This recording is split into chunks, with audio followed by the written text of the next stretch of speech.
શું ગાંધી માર્કેટના દુકાનદારોને ખરેખર નવી દુકાન અપાશે?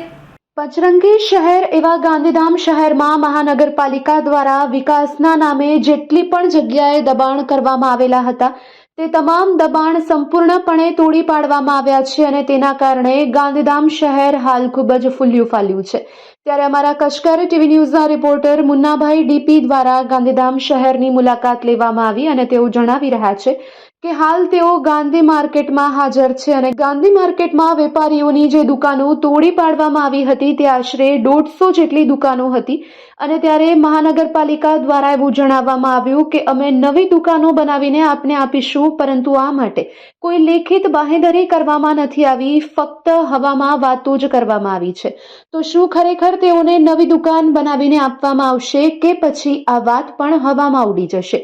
તેઓ જણાવી રહ્યા છે કે જે 4-5 પેઢીથી એક જ જગ્યાએ ધંધો કરતા હતા, એક જ જગ્યાએ વસવાટ કરતા હતા, તે તમામ લોકોને હટાવી દેવામાં આવ્યો છે।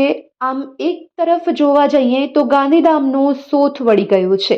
આ અંગે મહાનગરપાલિકા તંત્ર દ્વારા હજુ પણ કેટલી કડક કામગીરી કરવામાં આવશે?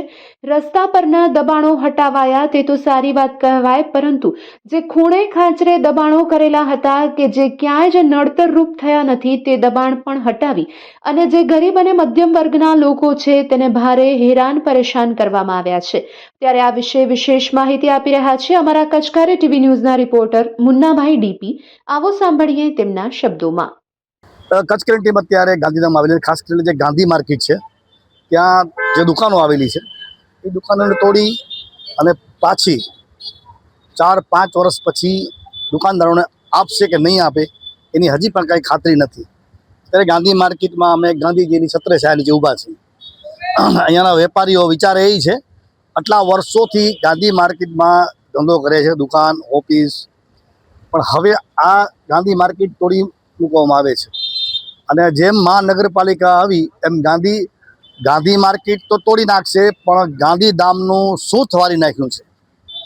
3-3, 4-4 પેઢીથી જે લોકો રહેતા હતા એને બેઘર કરી નાખ્યા, ખૂણે ખાંચે પણ દબાણ તોડી નાખ્યા। ચલો સારી વાત છે કે રોડ ઉપર કંઈક દબાણ નડતું, દબાણ તોડવું જ જોઈએ। નાલા જે બનાવો છો તો એ રોડની લેવલે બનવા જોઈએ, 2-2.5 ક્યાંક 2 ફૂટ ઊંચા, ક્યાંક 1 ફૂટ ઊંચો, કોઈ લાઈન લેન્થ છે જ નહીં। તો શું આ ગાંધી માર્કેટ તૂટશે ને આ જ વેપારીઓને પાછી મળશે? એના કોઈ કરાર કરેલા છે?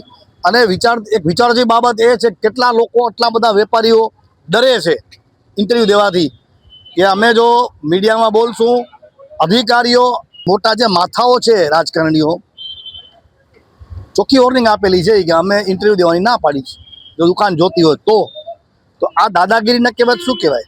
આ ડેમોક્રેસી ન જ કહેવાય, આ ગુંડાગર્દી કહેવાય। દાદા આપણી દુકાનો કેટલી છે અહીંયા? 156। એ બધી તોડશે ને? 156 દુકાન છે, 156 દુકાન તૂટશે અને 4 થી 5 વર્ષ પછી પાછી મળશે। નથી આપ્યું, મોઢે કીધું છે તમને આપશું, બાકી ઓમ લખાયતમાં કાંઈ નહીં, ના આપે તો કાંઈ ન થાય ને? એમ કાંઈ નહીં થાય, લખીને આપશે નહીં ને? હડતાલ કરશું, એમ ભૂખ હડતાલ કરશું પણ લેખિતમાં ના આપે અને ધક્કો મારી દે શું થાય વેપારીઓથી? કારણ કે જે ખેડૂતોના પોતાના ખેતરમાં થાંભલા ખોડતા હોય કંપનીઓવાળા, ને માલિક એમ કહે કે મારી વાડીમાં તમે થાંભલો ખોડો છો, ને પોલીસ મારી કૂટીને મોબાઈલમાં લઈ જાય, પોતાના ખેતરમાં બેઠા હોય ખેડૂતને। આ તો દુકાન તોડી નવી બનાવવાની વાત છે।